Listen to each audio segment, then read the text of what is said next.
Hi, I am here at Milk Studios in New York City, and Amazon has just finished the formal presentation about the new products. Of course, I'm particularly interested in the new Kindles which they announced, and one is what's just called the Kindle, $79.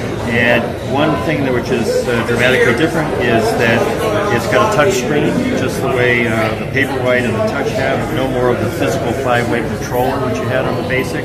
And it has a beautiful screen. It's not quite as high a resolution as the new high-end Kindle Voyage.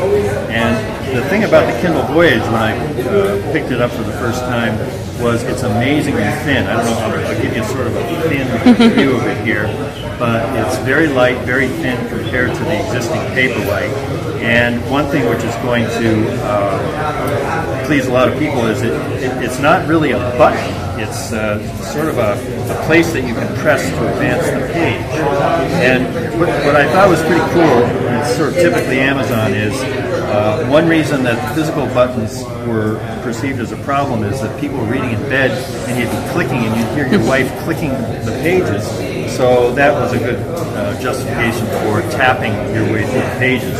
But now you can advance the page by pressing, and it's totally silent, but you can feel sort of a haptic response when you press this next button. And I think that's going to be very nice. I did get used to tapping on my screen with a Paperwhite, but it always felt kind of wrong to be tapping on the page. I want to disappear into the page. I don't want to be tapping it. But now I'll be able to go back to having these side buttons. The screen is totally gorgeous, and each time you think that the resolution is as good as it can get, it gets better.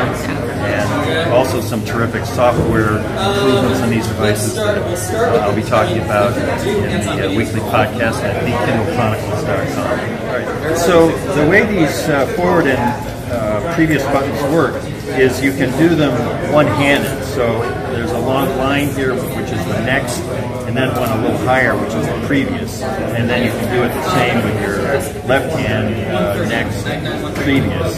So you don't have to be reaching across to get to those buttons. So that's another bit of handy design on these new haptically pleasing forward and previous page buttons.